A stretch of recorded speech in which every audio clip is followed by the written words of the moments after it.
Okay, here we go. I'm just going to go live here on Clubhouse as well too. We're going to have a discussion today. Testing. Hello, hello. Make sure my Bluetooth is doing what it's supposed to do. Come on, testing. Perfect. Okay, cool. Um, all right, here we go. This looks good to me. So, this is really just a discussion. You're not going to see anything flashing on the screen for those of you who are watching. This is just think of this as a podcast, interactive podcast. Okay, so hey everyone that's coming in here, I'm broadcasting this on YouTube and our Facebook group. But today's title is "I have an app idea. What's next?" Okay, and this is inspired by all of the people who message me every single week. And keep in mind, we've got quite a few followers in our circle at DevSlopes. I mean, we've got 92,000 people on YouTube. We've got 350,000 on Facebook. We've got, what else do we have? We got 23,000 on Instagram. So I get a lot of questions and a lot of emails. My email keeps getting bigger, like 200 unopened emails every day that I try to get through. So we get a lot of questions. And one question I get a lot recurringly is, hey, Mark, I have an app idea. I don't know anything about it. What do I do now? And this is a really important question. I've been wanting to talk about it for a while. So you have an app idea. And to clarify, not just an app idea, it could be, a web app, it could be a mobile app, it could be a business idea. These are the type of questions that I get. I have an app idea. What do I do next? Okay. And so let's talk about this for a minute. And what a lot of these people do is they say, okay, I'm thinking of a mobile app in a lot of cases, but sometimes it's a web app too. But I'm thinking of a mobile app, and these people typically they don't know how to code, they don't know how to run a business or anything like that, but they have this idea. It's been on their mind for years, and they're ready to do it. Okay, so let's talk about some of the common things that people do when they have an app idea. I'm going to talk about some of the things that you probably don't want to do, and then we'll talk about the things that are good to do. And so when you have an app idea or web app, or a software company idea, or any of those things, what typically people do when they're really serious is they start searching on Google for agencies. I want to build an app. And the first results that come to the top of the list are always the big agencies that charge a lot of money to do things like, Mutual Mobile or other companies like that. And hey, everyone who's just coming in here. So, what they do is they go to these companies, and this is what happens. Those companies start at a minimum of usually $78,000 to $80,000 to build an app, but usually ends up in the $150,000 range, up to even $300,000. And so, um, it puts in your mind when you have an app idea, okay, I've got to come up with all this money. But here's the problem with these big agencies. Aside from the fact that they cost a lot of money, you have an app idea. Here's something I want everyone here to understand. Your app idea is garbage. It is. I don't care what app idea you have. Whoever you are in the world, your idea for an app is garbage. You need to understand that and know that. And I know that sounds harsh, but here's the reason why. Because an app idea is nothing. Users are something. An app is something. But an app idea is nothing. It's just the initial spark. And the reason why I say it's garbage is because every single first version of an app is garbage, and it changes. Every now and then you get some magical unicorn that defies that logic, like Evan Spiegel with Snapchat, some rich prep kid who went to the richest school in America, private school in America for high school, whose rich parents connected him with people with deep pockets, had an idea about messages that could disappear, which, by the way, uh, someone else claims that he stole the idea from him. So, and it went up big, right? But Snapchat, actually, what's really interesting, Snapchat's becoming ancient history because they didn't listen to their users. And so And what is an idea? An idea is really garbage. There is nothing great about an idea. And so when people come to me and they're like, Mark, I have this idea and I'd love for you to build it. We'll go 50-50 on it. I'll have the idea and you build the app. And I'm just like, dude, you are smoking crack. No way. Okay? Unless you've got money and deep pockets to fund this, your idea means nothing to me. And I'm not signing your NDA at all. Okay? An app idea means nothing. I don't care how smart you think. Our app idea means nothing. It doesn't mean anything until you start building it and have users, and then it becomes something. And that's really important to understand. So going back, when you go to a big, huge agency who's going to charge you $150,000, they're charging you $150,000 for your garbage idea, and they don't care about your idea.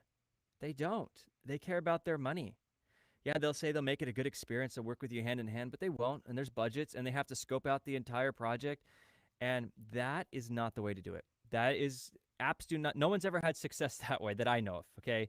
Building apps that reach the top charge. Okay, let me give you some context here. I am no Evan Spiegel billionaire, but I have been building apps since the App Store came out back in 2008 or whenever it was.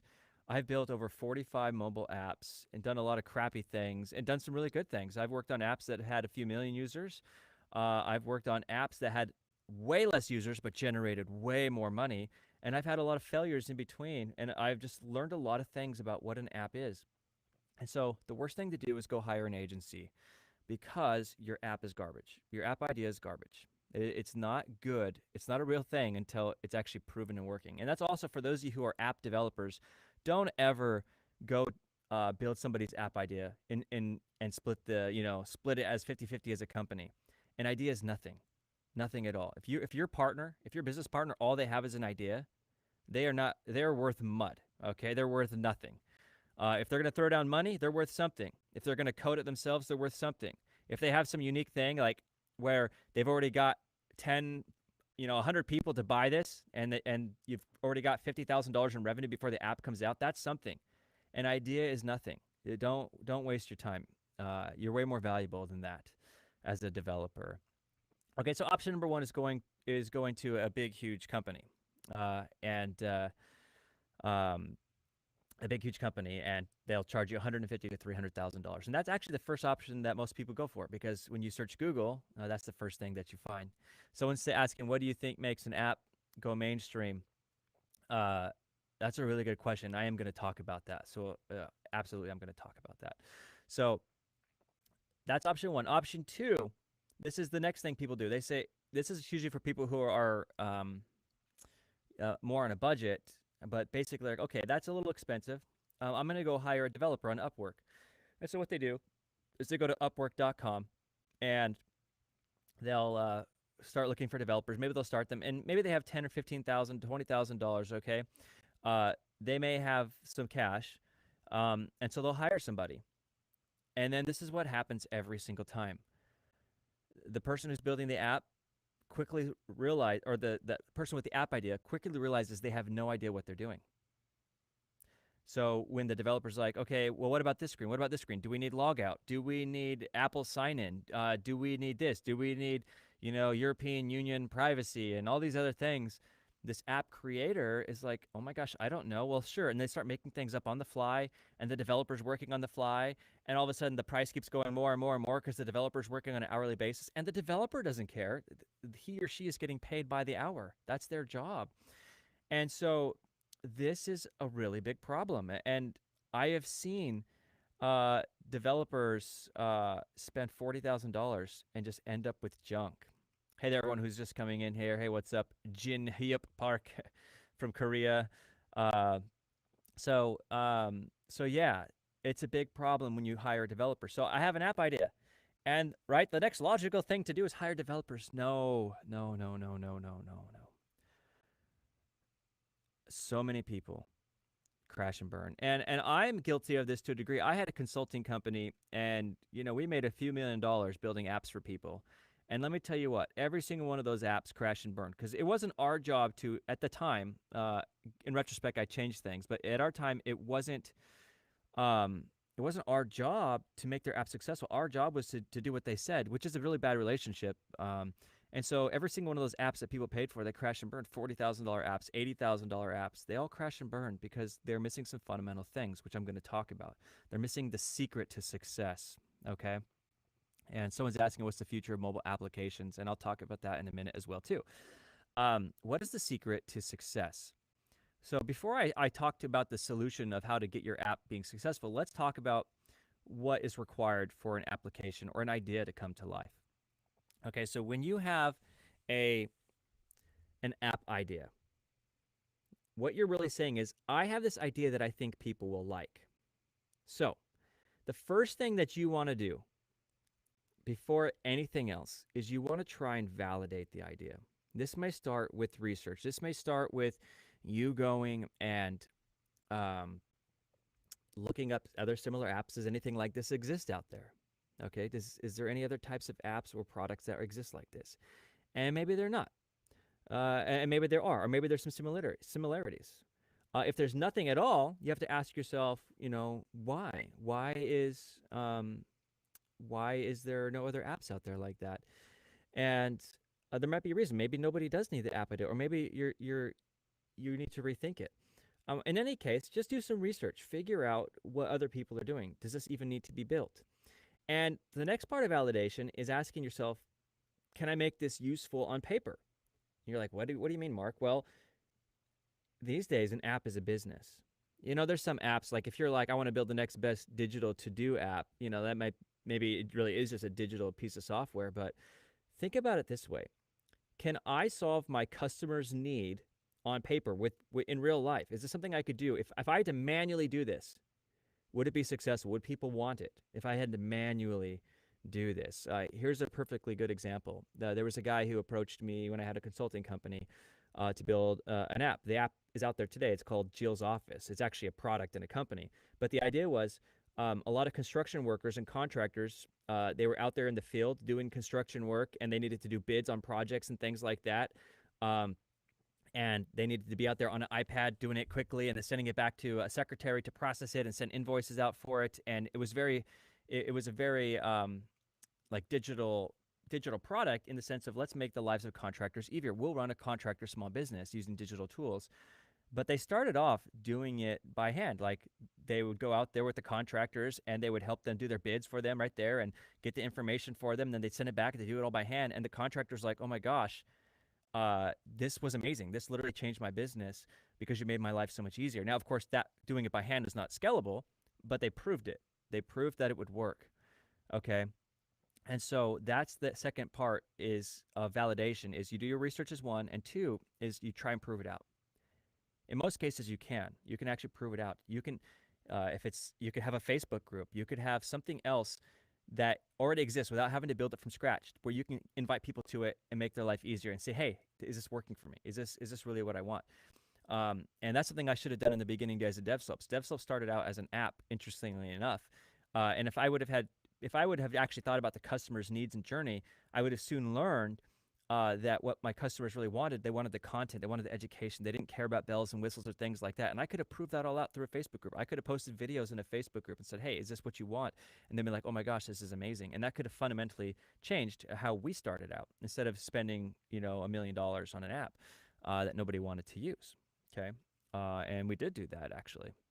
Now, we did have users. We got up to 50,000 users, and we got people using the app, but it was a painful process. And our first app idea changed drastically. Our first app idea was garbage, as they all are. Okay. And so we talked about validation. Now you have a validated idea. Now this is where you can start thinking about actually building your app. And what you want to do is, we're going to talk about MVP, minimum viable product. But what you really, really want to do, okay, is you want to strip everything down to its core focus. And you can't do this without validation. You cannot do this without validation and seeing what people want. Because if you do move ahead with the development without the validation, you're going to spend thousands, if not hundreds of thousands of dollars making mistakes, okay? So you've got some validation. Strip everything, every idea you have out, every idea you could possibly think of. So in the case of DevSlopes, we had this app. We wanted We wanted offline downloads. We wanted people to earn rewards when they finished lessons. We wanted to like motivate people to code, right? And through like digital stuff, getting coins and unlocking this, unlocking that, and making it fun experience. But um, it was a really robust app, and we built that all into version one. In retrospect, let's just talk about this DevSlop app. Um, what we should have done after we validated it was say, okay, the most important thing people want is they want to be able to watch videos and build projects and let's say download the source code. How do we deliver that? And immediately, I would have known mobile is out of the question. I wouldn't. Mobile was not the right move. A desktop app or web app would have been much, much better, because that is what the customers needed. So all the bells and the whistles and the coins and all those things, throw that in the trash. Maybe they'll come around later, but in the beginning, all the users wanted for us was to watch the videos, complete projects, download the source code. You can't do that on a mobile app. That was a stupid choice. So strip your application all the way down to its core focus, and that's what you launch with. You don't care about anything else. Even you may not even need login, anything. We're talking about like MVP of MVPs. Okay, so strip it all the way down. Okay, very, very, very important. That's how you're going to save money and time. Now, this is when you go and you actually start building the application. But this is really important. Don't do what I told you before. Don't go get the huge agency. Don't even hire the developers on Upwork. There's a problem. Here is your problem, okay? Your problem is you have an app idea, but you don't know anything about apps. You don't know anything about code. You don't know anything about development. How could you ever think that you could manage a developer building your app if you don't know anything about app development? What happens when the app developer says, oh, this login screen, I'm sorry, I can't do this because, or this is going to cost 3 times the amount because it's so complex. Well, actually, login screens aren't complex, but you didn't know that because the developer is telling you whatever they tell you. You don't know anything about apps. Don't hire somebody if you don't know anything about apps. Keep in mind, an app is a business, okay? An app is a business. And speaking of that, so someone's asking, Citizen Lou is asking, what are your thoughts on templates and app builders? Well, that's the thing, right? Can you validate your business model with pre-built templates and app builders? Maybe you can. And if you can, that might be a good place to start, spending $29 or $39 a month just to validate your idea. But keep in mind, those things can be highly inflexible and you can run into more problems. So it's a low investment, and maybe you can. It's worth trying out. It's worth trying to see if you can get an app builder. There's so many tools out there.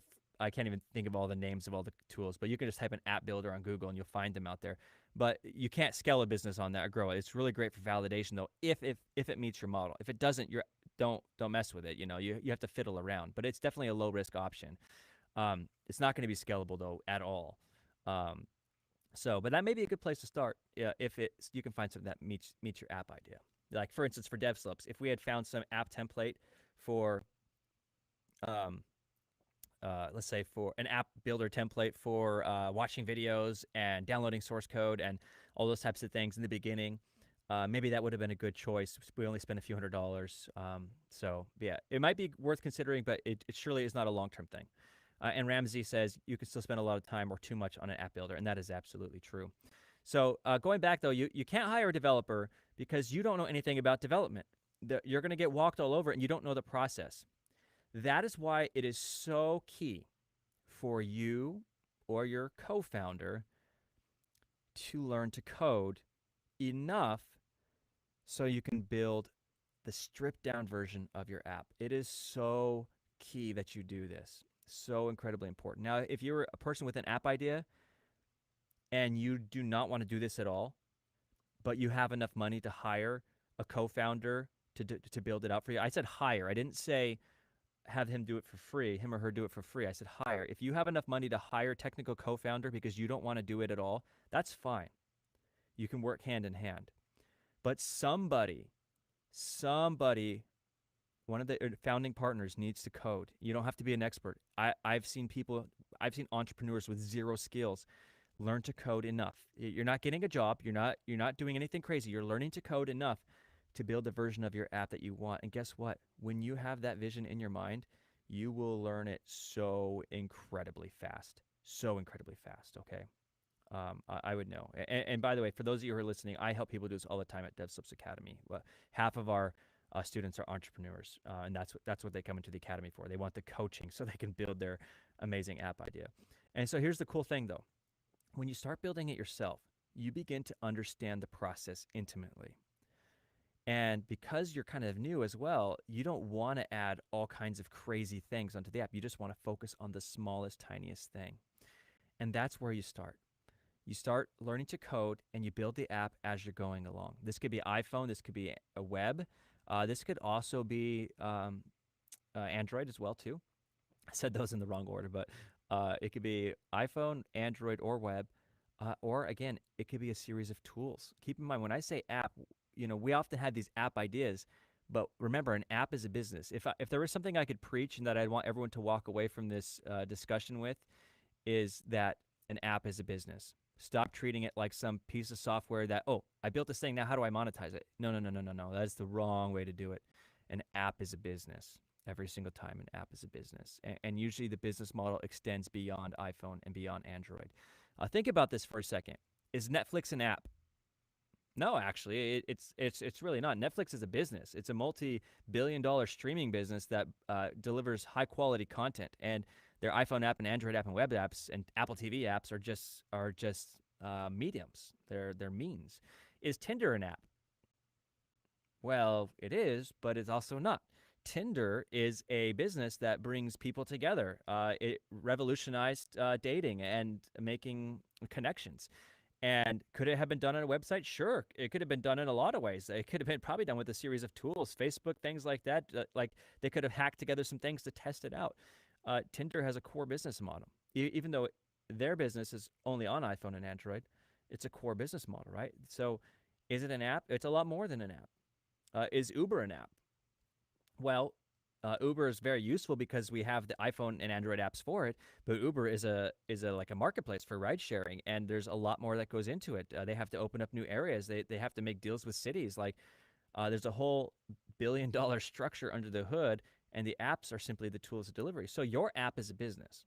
Okay, that's the message of today. Your app is a business. So when you start coding it yourself, you quickly begin to realize that you don't want to build the things that aren't important, and you want to treat it like a business because you want to focus on those core features. So in DevSlopes, rather than when I built that very, very first app, um, hey, what's up, Jake Cotard? When I built that very first app for DevSlopes with my team, we built all the bells and whistles in, and we didn't even know if people wanted to use those things. It was a stupid way to do it, completely stupid way to do it. In retrospect, starting over, I would have built a web app. Not iPhone, not Android. I would have built a web app. I would have made it mobile responsive, but I would have built a web app, and it would have had courses and content and the ability to download projects and source code, and that would have been it. And then users would have used it, and then I would have slowly improvised and improved it. So that's what you do as a founder. You learn to code enough so you can build that MVP. And here's something that's critical.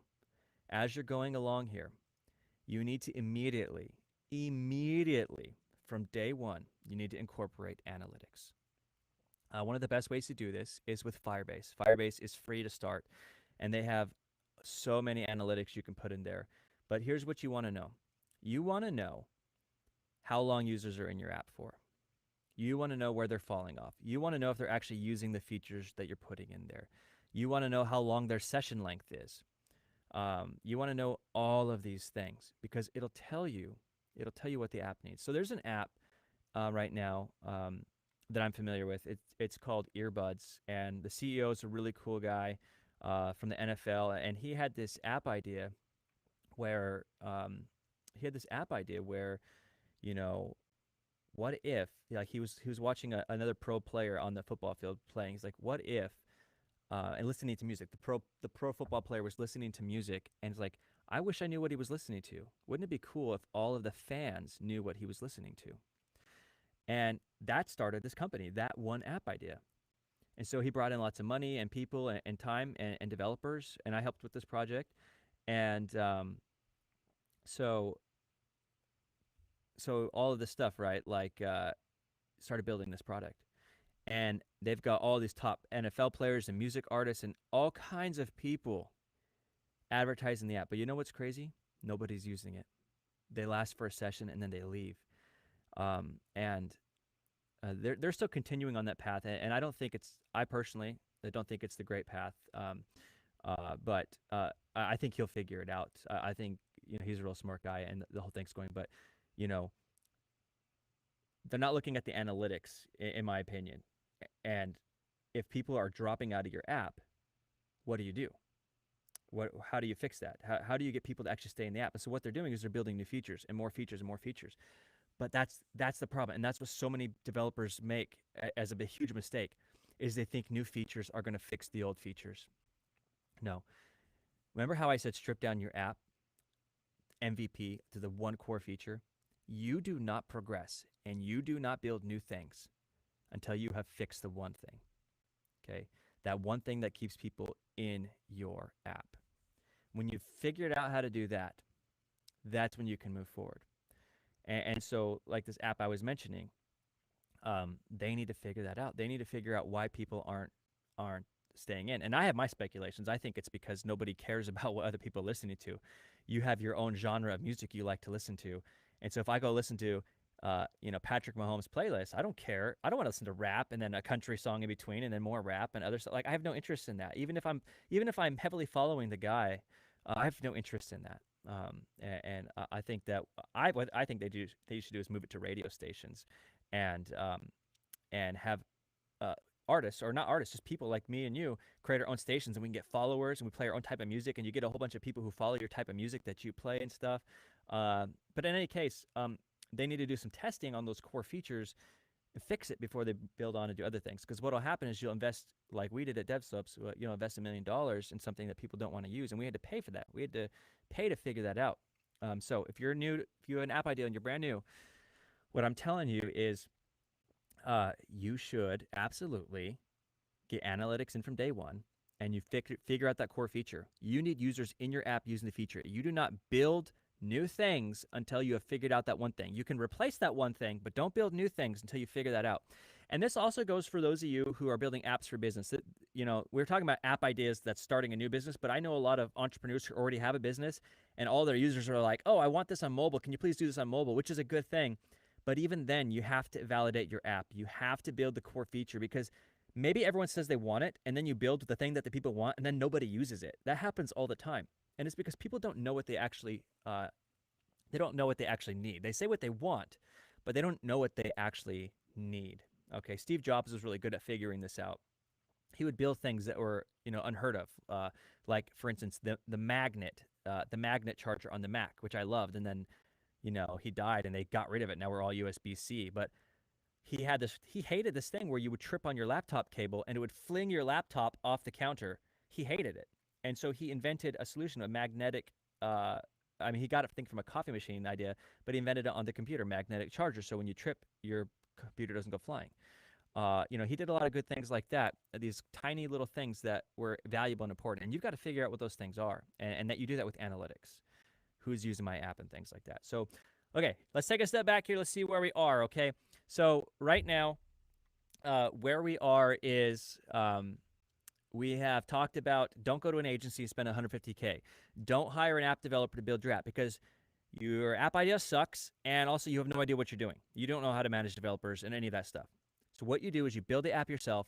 You strip it down to its core one feature or a couple of features, the thing that your users need, and you do not move on until you have figured that out and you actually have users staying in your app. You need to email them, you need to survey them, you need to check the analytics, and when that's working, then we can consider monetization and other things like that. Okay, monetization is important to keep in mind from the get-go, but you need to hyper focus on your users, keeping them in the application. Okay, super, super critical. So you keep them in the app, and then you can start building small features and testing them. And the process repeats.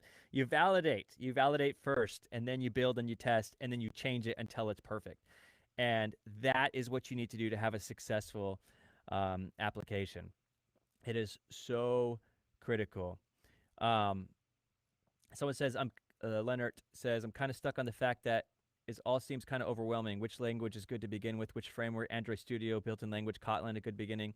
So if you're going to build an app, remember you're going to validate it first on paper if you can, and then using tools. Maybe you can even use like Facebook group and other things to validate your idea. Now, if it's all validated and you actually have people liking it and using it, and you're like, okay, I need to get this into a mobile app, um, you really want to focus on your target market. Um, and the one of the reasons so one of the reasons why it depends where you live in the world, but one of the reasons why so many companies in the United States, almost every company in the United States, builds an iOS app first, is because iOS users give more feedback and they spend more money. At the end of the day, they give more feedback and they spend more money. That's a proven thing. I'm not lying. That you can find this on the internet all over. So uh, if you can, start with an iPhone app if that's your target demographic. Now, if you're in India, don't start with an iPhone app because everyone in India uses Android, right? So like I said, your target market is important. And then you can figure out your tooling and stuff. Now, I'll talk about tech here since we're on the subject. So um, if you build with native Kotlin, you're only going to be able to build one app, which may be fine. That may be what you need. The same thing with iPhone. If you build with native Swift and iOS, you're going to be able to build one app. And that's what you've learned. Now, what you could also do, if you know that your app needs to be on both platforms right from the beginning, or if you're unsure, you could build with React Native, which are web technologies, or you can build with Flutter and Dart. And both of those are fantastic. The Flutter and Dart experience is far superior to React in terms of developing and ease of use. I promise you, if you are brand new to coding, uh, Flutter and Dart is the way to go. It's way easier to use. Now, keep in mind, React Native is very powerful. It's been out longer than Flutter and Dart, and React Native uses web technologies, uses React and HTML, CSS, JavaScript, things like that. Instagram is actually built with React Native. So you've got a lot of tooling and a lot of resources and support there. The development experience is not as pleasant. I can promise you, I've been doing this for a long time. It's not as pleasant, but those may be good paths for you to go. If you're unsure if your app should be native iOS or native Android, you should absolutely go with cross-platform, which would be React Native or Flutter and Dart. Okay, you're going to find more tutorials and help with React Native, though. Even though Flutter and Dart is better, I would say if you are a developer already, use Flutter and Dart. If you're brand new to coding, learn React Native because there's going to be more tutorials and resources out there for you. And that's how you build your app. I would absolutely from day one use Firebase in any case, native or not. Use Firebase. It's a back-end system built or owned by Google, and it'll give you analytics. It'll give you authentication. It'll make your development life so much faster. I cannot stress this enough. You have to use Firebase if you're building an app for the very first time. It'll give you your database. It'll give you your push notifications. It'll give you your authentication, password reset, analytics. It'll give you everything. All right. Very, very full suite of tools. So, okay. So I know this is a long discussion here. So we talked about don't go to an agency, spend $150,000. Don't hire a developer on Upwork for your app idea. Remember, your app idea is garbage, and your developer doesn't care. They're just going to work by the hour. What you need to do is learn to code on your own. You're not getting a job. You don't have to become a data scientist or get a computer science degree. You're just building what you need to do to build your app. Anybody can do this. I've helped tons of people do this. In fact, one of my students at DevSlopes, his name is Braden. He was 13 years old when he started. He built his very first apps. They all failed. And then he had two apps that just hit the top charts. One's called The Company. The other one, Solid Square, and some other ones that he made. I can't remember, but I did some math. He's made over $500,000 off of these apps. And he's like 16 now. And what he does is he listens to his users and he builds meaningful experiences. And so, and he didn't know how to code. I know other people who were entrepreneurs who didn't know how to code. They built their apps and they've went on to turn it into businesses. Now they've hired people to take over. So yeah, you do not need to know how to code in order to start learning how to code and build your first app. Yeah, you can learn it. And I help people do that all the time at DevSlopes Academy. So I promise you it's true. Is Firebase free? Firebase is free to start. Absolutely free to start. Super low cost, okay? Which is really, really cool. So yeah. So now we're talking about apps. So then you strip away, after you validated your app, you strip away all of the features and you just focus on the one core thing that the users need. And you do not put new things in that app until that first thing is figured out. Until your users are using that feature and they're staying in your app and it's almost time to monetize. Until then, You do not add new features to your app. I promise you that is the dumbest thing you could ever do because it's gonna cost you time and money. All right. And you haven't even figured out the first thing. It's going to make the whole experience more confusing. Once you've got people using that core feature, then you add new features and you test it just like you tested before. Okay.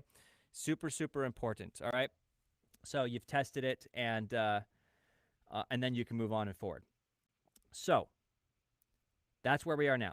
You're building your app, you're testing it, you're using Firebase, you're validating it, you're either choosing cross platform or native, you're teaching yourself how to code. And this is the process that you continue to repeat over and over and over again. So that is the sum of this whole discussion. So I have an app idea. What's next? Well, what's next is you need to validate your idea, strip it down to its MVP, its core feature, start building it yourself, get analytics in from day one, test it and improve it until that core feature is being used, then slowly add another feature, then slowly add another feature. And what a lot of people do in the beginning is they start like giving it to the users for free. If you can get a free user to use your app, the way that you want them to, when you make this app paid, it's all the better. It's all the better because they're now invested, and so they have to use it. But a free user, free users like are junk, right? Free users get stuff for free and they don't use it. Like I would know. I've given out free everything under the sun, from apps to courses, and free users don't use your stuff. So if you can get your free users using your stuff, that's huge. That's a huge deal. Okay. So you test it, you validate it, and then you can start thinking about monetization. How do we monetize this? And so, for instance, I have an app idea that I've been working on with a partner just for fun, where like we want to do video captions and like a whole bunch of other really cool things. And this is something that I'm not even going to sell on the App Store with an upfront price for monetization. We're actually going to sell it through webinars. We're going to have big webinars. We're going to sell it to B2B for like $2,000 annual fee. Sell it up front, and then we give them access manually to the app, with a back-end service. And we're going to do that because that's how we onboard people into the product. And so once you have an app that's actually useful, then you can start thinking of all kinds of monetization stuff, okay? And you can worry about that. But it's kind of pointless to worry about monetization until people are using your app. Remember, your first app idea is garbage. It really is. You start figuring out over the 5th and 6th and 7th iteration at the end of the day. And there's probably other people who are doing what you're doing. So it may also be a marketing thing. Like, who has the best marketing arm? Who can bring in people the best? Who has the best flair and style and things like that? Dev Slopes, we get some haters here, but we also have a bunch of huge fans who love our teaching style. They love bold statements and seeing me do stupid things, and the way we talk, the way we act. People love us for a certain thing that we do, and it goes the same thing for other people that are out there too. People like following other people for whatever reasons. It'd be the same with your app. If there's other competitors, that's fine, so long as you have your unique niche or focus, and you keep making the app data driven. You look at the data every day. Don't guess anything. Look at your data every single day. So that's my best advice for building your app. I know this was kind of a long discussion, but that is my best advice for actually building an app from the ground up. Learn to code on your own. And of course, I'll just put the link in here. If you want to learn how to build your own apps and you want my support and help, like giving you video reviews of your code and your product and helping you actually grow your app and get users, you can join the DevSlips Academy, and we'll teach you how to do all those things. So I'll put a link in there. You can apply for the DevSlips Academy. Let me look at some of these questions here. What's a good first programming language? We're talking about apps today, so I'm going to keep this app focused. So I would say learn native iOS, native Android, or you can start cross-platform with React Native or Flutter and Dart. Someone's asking about Mean or Mern. Those are stacks, so that'd be Mongo Express Angular Node or Mongo Express React Node. You can build web products with that. And by the way, if your app idea is not mobile, you can surely use a web stack for that. So since we're keeping this product-focused, Abhishek, I'm going to say that I would go with React, okay? But use Firebase for your backend, for your first version of your app. React plus Firebase for your front end and back end. Now, if you're talking about becoming a full-stack developer, it's out of the scope of this discussion, but either one of those stacks will work just fine with your own backend if you wanted to. But again, we're trying to iterate fast. As a brand new app developer, entrepreneur, we're trying to iterate fast. We'll focus on scalability later. Too many people, especially tech people, they're like, I need something scalable. I need something that's amazing. And so the first thing they do is they go onto Amazon, AWS, and like just get this huge stack on there that's going to take 10 times as long to build. No, don't do any of that stuff. You absolutely need to use tools to build your first app because you don't know if it's good or not yet. Your first app idea is garbage, remember? So, uh, Anthony's asking, like, what if the web app interfaces with mobile? Can it interface with the camera and stuff, things like that? Yeah, web apps can now interface with all those native things, camera and things like that. So that may be a good place to start. Maybe cheaper to start that way. But React Native, of course, and Flutter and Dart will also do that. Do you have Firebase tutorial? Yeah, we have Firebase tutorials here on YouTube actually, and some courses on it as well. Um, which Mac would you recommend for programming? M1 Mac. I have a MacBook Air M1 with the M1 chip, and I can actually run iPhone development on it really fast. It's actually blazingly fast, blows my mind. So that's actually really cool. The new MacBooks are super powerful, super fast. So let me just look at a few questions here, and then we'll wrap it up here. Let's take a look here. People are asking about Unreal Engine. We'll save that for a different day. Firebase is great. You should absolutely look into it. It's free. Can I host API in Firebase? No. Firebase has its own database system. You can run some like Lambda function type things on it, but if you want crazy customized backends that do crazy customized things, Firebase is not going to work for you. But I would say you could probably build 90% of the app ideas that anyone might have for their first version on Firebase. But if you want crazy custom things like your API calling other APIs and doing things like that, you're not going to be able to do that. So yeah, React Native, someone mentioned, yes, React Native is great. I want to learn app development. Which language should I learn first? I talked about that. It's native Android, or iOS and Swift, or Android and Kotlin, or you could go cross-platform with Flutter and Dart, and or you could go with React Native. So anyway, feel free to reach out to me anytime. You can also email me, mark@devslopes.com. We can talk about apps. You can also apply for the DevSlopes Academy, where I help people one-on-one to build and launch their apps and they learn to code. So you can do that as well too. So thanks everyone for hanging out today. More videos coming just like this. This will also be uploaded to a podcast soon. So thanks everyone, and reach out anytime if you want to build that very first app. Don't forget to subscribe.